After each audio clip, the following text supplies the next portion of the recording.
The Dunwich Horror by H.P. Lovecraft. When a traveller in north-central Massachusetts takes the wrong fork at the junction of the Aylesbury Pike, just beyond Dean's Corners, he comes upon a lonely and curious country.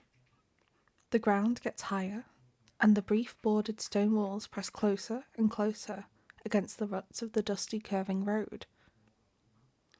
The trees of the frequent forest belts seem too large, and the wild weeds, brambles, and grasses attain a luxuriance not often found in settled regions. At the same time, the planted fields appear singularly few and barren, while the sparsely scattered houses wear a surprising uniform aspect of age, squalor, and dilapidation. Without knowing why, one hesitates to ask directions from the gnarled, solitary figures spied now and then on crumbling doorsteps, or in the sloping, rock-strewn meadows. Those figures are so silent and furtive that one feels somehow confronted by forbidden things, with which it would be better to have nothing to do. When a rise in the road brings the mountains in view above the deep woods, the feeling of strange uneasiness is increased. The summits are too rounded and symmetrical to give a sense of comfort and naturalness, and sometimes the sky silhouettes with especial clearness the queer circles of tall stone pillars with which most of them are crowned. Gorges and ravines of problematical depth intersect the way, and the crude wooden bridges always seem of dubious safety.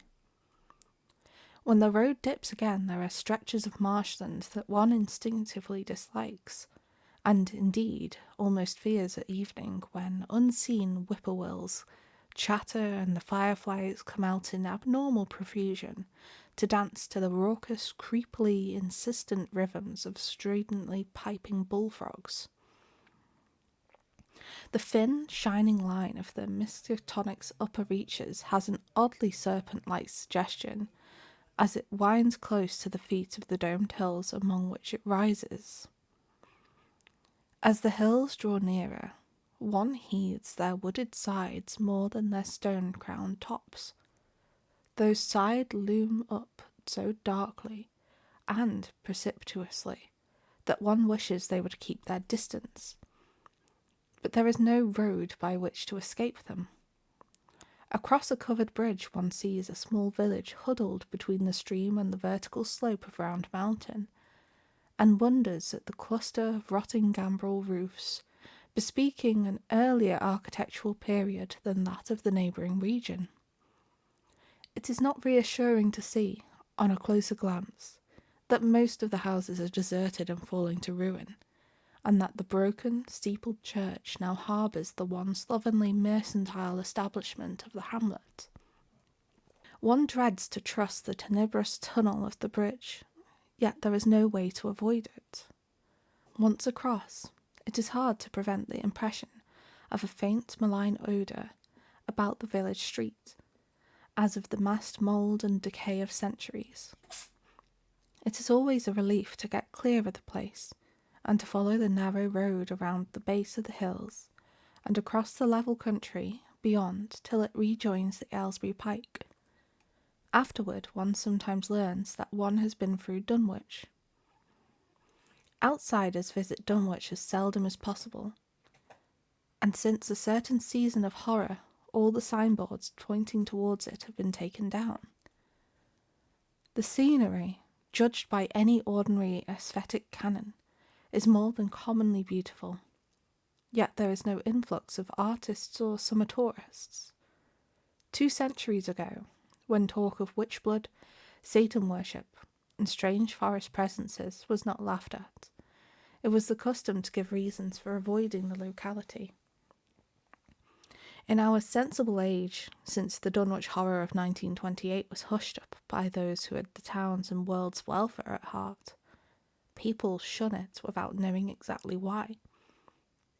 Perhaps one reason, though it cannot apply to uniform strangers, is that the natives are now repellently decadent, having gone far along that path of retrogression so common in many New England backwaters.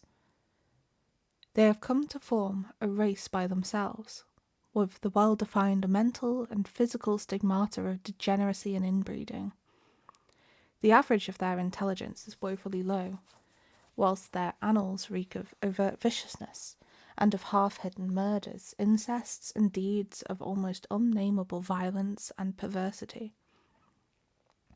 The old gentry, representing the 2 or 3 murderous families which came from Salem in 1692, have kept somewhat above the general level of decay, though many branches are sunk into the sordid populace so deeply that only their names remain as a key to the origin they disgrace.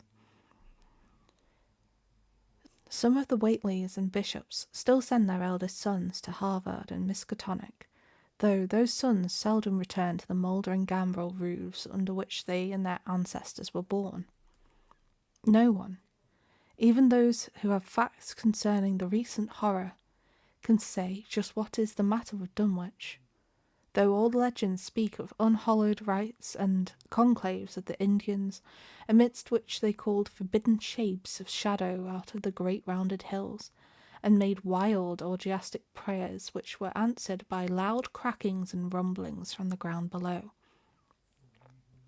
In 1747, the Reverend Abijah Hoadley, newly come to the Congregational Church at Dunwich Village, preached a memorable sermon on the close presence of Satan and his imps, in which he said, "It must be allowed that these blasphemies of an infernal train of demons are matters of too common knowledge to be denied. The cursed voices of Azazel and Boozrael, of Beelzebub and Belial, being heard from underground by above a score of credible witnesses now living.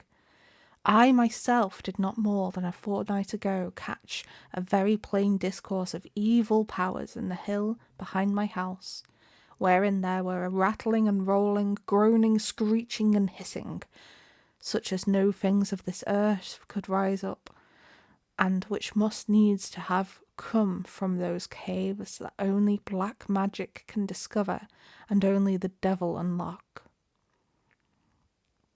Mr. Hoadley disappeared soon after delivering this sermon, but the text, printed in Springfield, is still extant. Noises in the hills continue to be reported from year to year, and still form a puzzle to geologists and physiographers.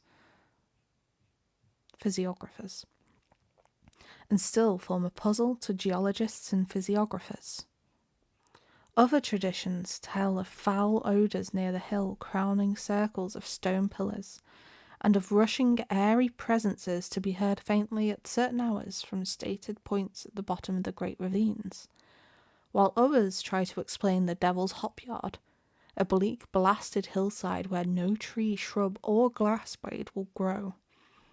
Then, too, the natives are mortally afraid of the numerous whippoorwills which grow vocal on warm nights. It is vowed that the birds are psychopomps laying in wait for the souls of the dying, and that they time their eerie cries in unison with the sufferer's struggling breath. If they can catch the fleeing soul when it leaves the body, they instantly flutter away, chittering in demonic laughter, but if they fail, they subside gradually into disappointed silence. These tales, of course, are obsolete and ridiculous, because they come down from very old times. Dunwich is indeed ridiculously old, older by far than any of the communities within 30 miles of it. South of the village, one may still spy the cellar walls and chimney of the ancient Bishop House, which was built before 1700, whilst the ruins of the mill at the falls, built in 1806, form the most modern piece of architecture to be seen. Industry did not flourish here, and the 19th century factory movement proved short-lived. Oldest of all are the great rings of rough-hewn stone columns on the hilltops, but these are more generally attributed to the Indians than to the settlers. Deposits of skulls and bones, found within these circles and around the sizable table-like rock on Sentinel Hill, sustain the popular belief that such spots were once the burial places of the Pocumtucks, even though many ethnologists disregarding the absurd improbability of such a theory, persist in believing the remains Caucasian.